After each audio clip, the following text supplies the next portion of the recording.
Lección 4. Para el 26 de abril de 2025. Las naciones. Primera parte. Texto para memorizar. Y le fue dado dominio, y gloria y reino, y todos los pueblos, naciones y lenguas le sirvieron. Su dominio es eterno, que nunca pasará, y su reino nunca será destruido. Daniel 7, 14. Cuando la iglesia primitiva se corrompió al apartarse de la sencillez del Evangelio y al aceptar costumbres y ritos paganos, perdió el espíritu y el poder de Dios, y para dominar las conciencias buscó el apoyo del poder civil. El resultado fue el papado, es decir, una iglesia que dominaba el poder del Estado y se servía de él para promover sus propios fines y especialmente para extirpar la herejía. Para que los Estados Unidos formen una imagen de la bestia, el poder religioso debe dominar de tal manera al gobierno civil que la autoridad del Estado sea empleada también por la Iglesia para cumplir sus fines. Siempre que la Iglesia alcanzó el poder civil, lo empleó para castigar a los que no admitían todas sus doctrinas. Las iglesias protestantes que siguieron las huellas de Roma al aliarse con los poderes mundanos, manifestaron el mismo deseo de restringir la libertad de conciencia. Fue la apostasía lo que indujo a la iglesia primitiva a buscar la ayuda del gobierno civil, y esto preparó el camino para el desarrollo del papado, simbolizado por la bestia. San Pablo lo predijo al anunciar que vendría la apostasía, y sería revelado el hombre de pecado. Segunda de Tesalonicenses 2, 3. De modo que la apostasía en la iglesia preparará el camino para la imagen de la bestia. El conflicto de los siglos, 496, 497. En el capítulo 12 del Apocalipsis tenemos como símbolo un gran dragón rojo.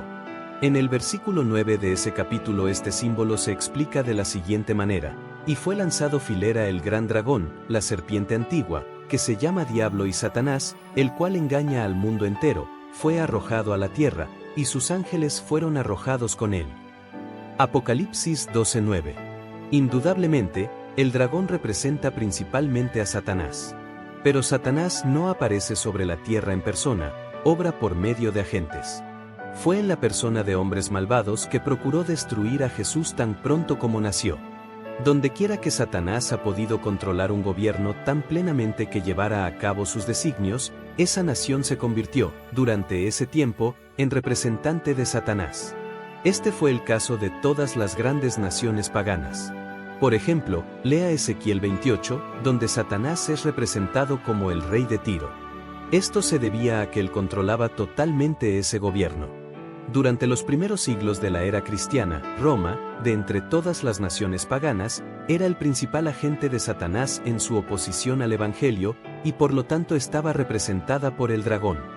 The Great Controversy, edición de 1888, página 679-680.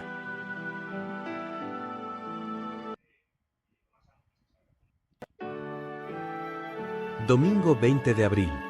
Nimrod y Nínive. Esto constituye una lección para los mensajeros que Dios envía hoy, cuando las ciudades de las naciones necesitan tan ciertamente conocer los atributos y propósitos del verdadero Dios, como los ninivitas de antaño. Los embajadores de Cristo han de señalar a los hombres el mundo más noble, que se ha perdido mayormente de vista. Según la enseñanza de las Sagradas Escrituras, la única ciudad que subsistirá es aquella cuyo artífice y constructor es Dios. Con el ojo de la fe, el hombre puede contemplar el umbral del cielo, inundado por la gloria del Dios viviente. Mediante sus siervos el Señor Jesús invita a los hombres a luchar con ambición santificada para obtener la herencia inmortal. Les insta a hacerse tesoros junto al trono de Dios.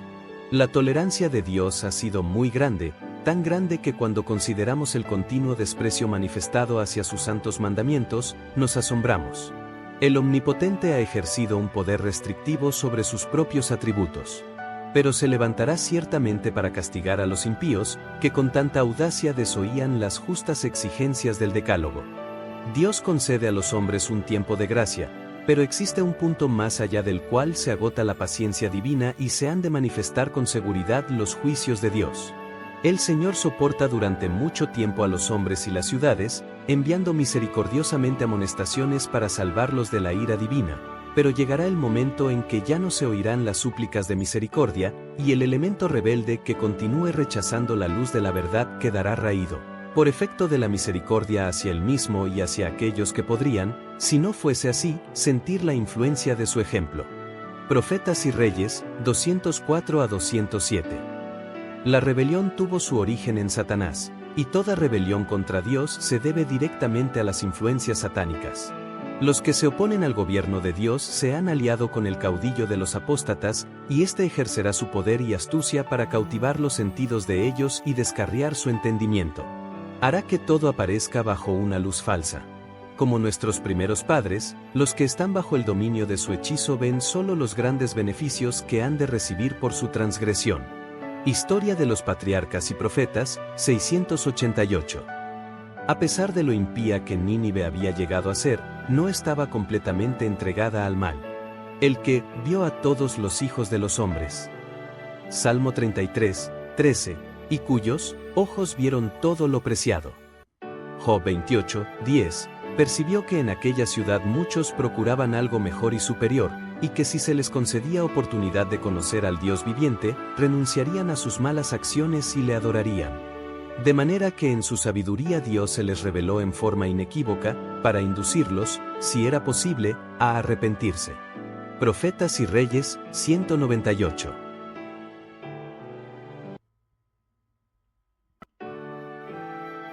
El llamado de Abraham. Esta esperanza de redención por el advenimiento del Hijo de Dios como Salvador y Rey, no se extinguió nunca en los corazones de los hombres. Desde el principio hubo algunos cuya fe se extendió más allá de las sombras del presente hasta las realidades futuras.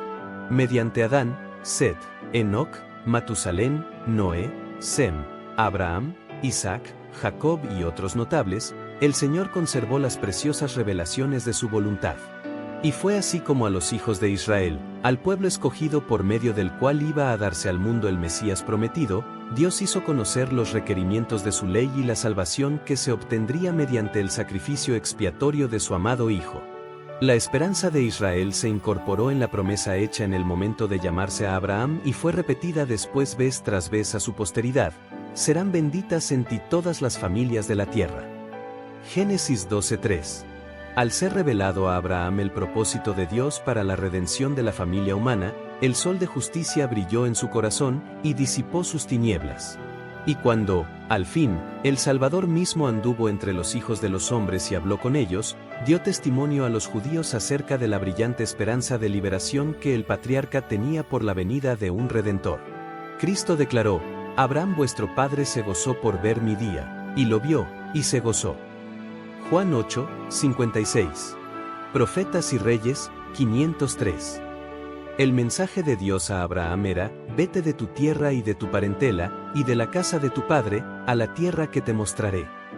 A fin de que Dios pudiese capacitarlo para su gran obra como depositario de los sagrados oráculos, Abraham debía separarse de los compañeros de su niñez. La influencia de sus parientes y amigos impediría la educación que el Señor intentaba dar a su siervo.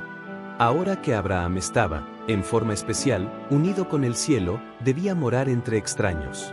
Su carácter debía ser peculiar, diferente del de todo el mundo. Ni siquiera podía explicar su manera de obrar para que la entendiesen sus amigos.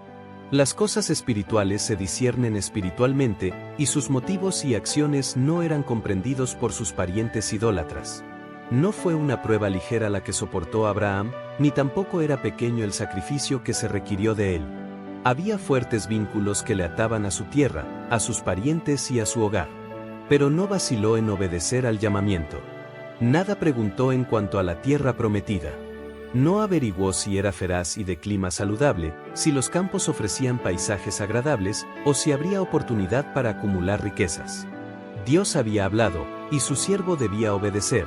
El lugar más feliz de la tierra para él era donde Dios quería que estuviese.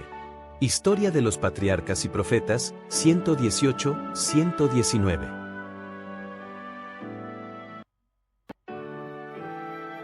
Recibió lo que pidió.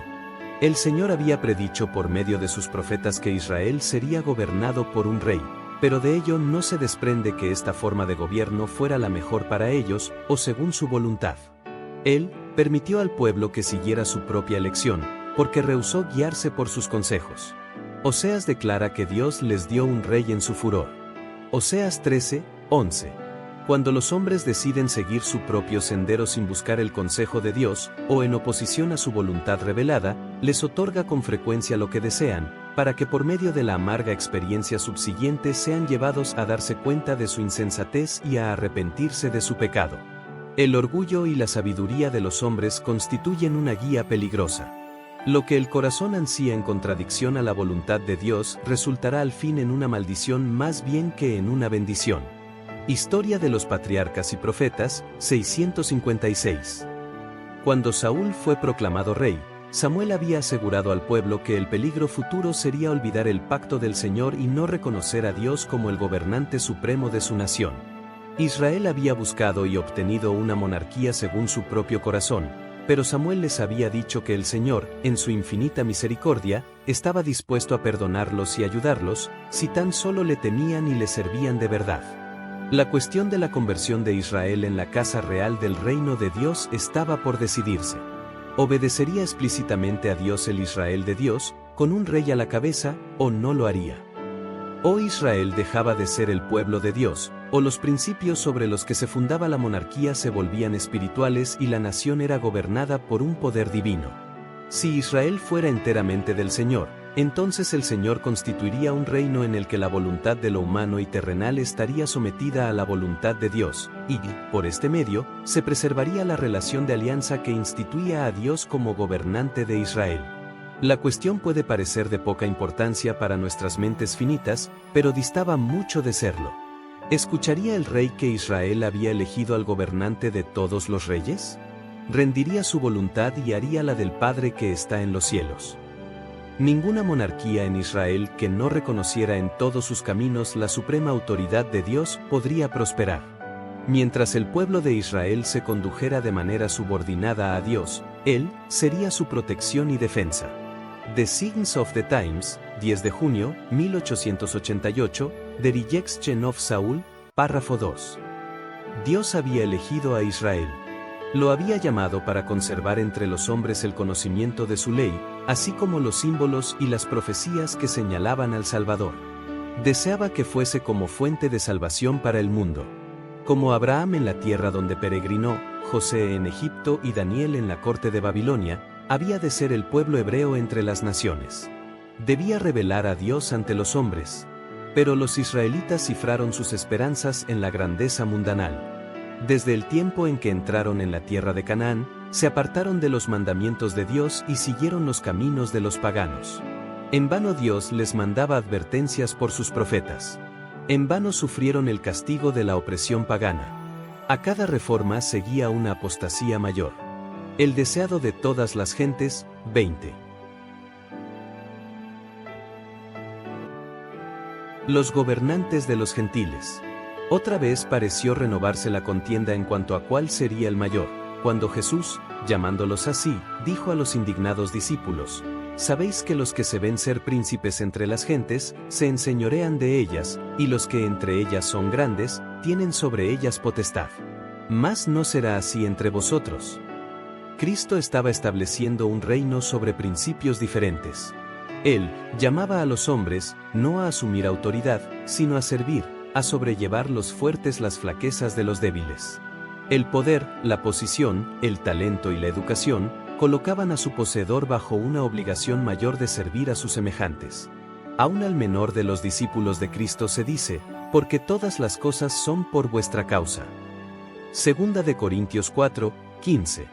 El deseado de todas las gentes, 504. El advenimiento de la Iglesia romana al poder marcó el principio de la Edad Media. A medida que crecía su poder, las tinieblas se hacían más densas. La fe pasó de Cristo, el verdadero fundamento, al Papa de Roma. En vez de confiar en el Hijo de Dios para obtener el perdón de sus pecados y la salvación eterna, el pueblo recurría al Papa y a los sacerdotes y prelados a quienes se le invistiera de autoridad. Se le enseñó que el Papa era su mediador terrenal y que nadie podía acercarse a Dios sino por medio de él, y andando el tiempo se le enseñó también que para los fieles el Papa ocupaba el lugar de Dios, y que por lo tanto debían obedecerle implícitamente. El pecado se disfrazaba como manto de santidad. Cuando las Santas Escrituras se suprimen y el hombre llega a considerarse como ente supremo, ¿Qué otra cosa puede esperarse sino fraude, engaño y degradante iniquidad? Al ensalzarse las leyes y las tradiciones humanas, se puso de manifiesto la corrupción que resulta siempre del menosprecio de la ley de Dios. El conflicto de los siglos, 55. Las lecciones dadas a los discípulos de Cristo están llenas de significado y presentan la instrucción más provechosa para nosotros los creyentes.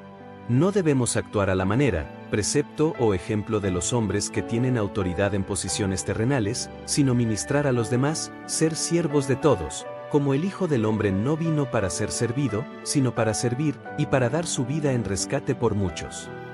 El reino de Dios está establecido sobre principios diferentes a los de los reinos de este mundo. No ha de haber rango entre los siervos de Cristo. Los ricos, los pobres, los sabios, los ignorantes, los esclavos y los libres son igualmente herencia de Dios, y el que es más exaltado a los ojos de Dios es el que tiene la humildad más genuina, el sentido más profundo de su indignidad, la mayor comprensión de su dependencia de Dios. Quien ama de verdad a Dios, ama de verdad a sus semejantes. Buscan constantemente hacer el bien a todos los que se relacionan con ellos. Son colaboradores de Dios. The Signs of the Times, Juli 16, 1896, Before Honoris Humility, párrafo 6, 7.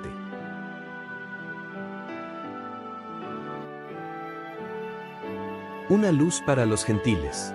Oh, qué poder para el bien puede ejercer un hombre convertido, transformado diariamente, para traer bendición y alegría al mundo.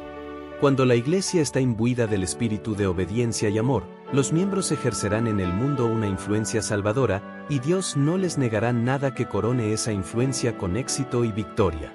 Los hombres y las mujeres son sus agentes para la salvación de las almas. Aquellos que están llenos de un ferviente deseo de atraer a los pecadores a Cristo cuentan con la simpatía y la cooperación del universo celestial. Carta 108, 1902, párrafo 23. Sin una fe viviente en Cristo como Salvador personal, es imposible hacer sentir vuestra fe a un mundo escéptico. Si queréis sacar pecadores de la rápida corriente, vuestros propios pies no deben asentarse en lugares resbaladizos. Necesitamos constantemente una nueva revelación de Cristo, una experiencia diaria que armonice con sus enseñanzas. Hay elevados y santos progresos a nuestro alcance. Es propósito de Dios que progresemos constantemente en conocimiento y virtud. Su ley es el eco de su propia voz, que hace a todos la invitación: subid más arriba, sed santos, sed aún más santos. Cada día podemos adelantar en cuanto a la perfección del carácter cristiano. Los que están dedicados al servicio del Maestro necesitan una experiencia mucho más elevada, profunda, amplia de lo que muchos han pensado obtener. Muchos de los que son ya miembros de la gran familia de Dios saben muy poco de lo que significa contemplar su gloria y ser transformados de gloria en gloria. Muchos tienen una vaga percepción de la excelencia de Cristo y sus corazones vibran de gozo. Anhelan tener un sentimiento más pleno y profundo del amor del Salvador. Encaminen los tales todo anhelo del alma en pos de Dios. El Espíritu Santo obra en aquellos que quieren ser labrados, amolda a aquellos que quieren ser amoldados. Dad a vuestra propia mente la cultura de pensamientos espirituales y de santas comuniones. Apenas si habéis visto los primeros rayos del alba de su gloria. A medida que prosigáis conociendo al Señor, sabréis que la senda de los justos es como la luz de la aurora, que va en aumento hasta que el día es perfecto. Obreros Evangélicos, 290. Millares de personas pueden ser alcanzadas en la forma más sencilla y humilde. Los más intelectuales, aquellos que son considerados como los hombres y las mujeres mejor dotados del mundo, son frecuentemente refrigerados por las palabras sencillas de alguien que ama a Dios, y que puede hablar de ese amor tan naturalmente como los mundanos hablan de las cosas que más profundamente les interesan.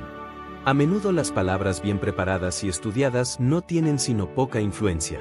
Pero las palabras llenas de verdad y sinceridad con que se expresa un hijo o una hija de Dios, habladas con sencillez natural, tienen poder para desatrancar la puerta de los corazones que por largo tiempo ha estado cerrada contra Cristo y su amor.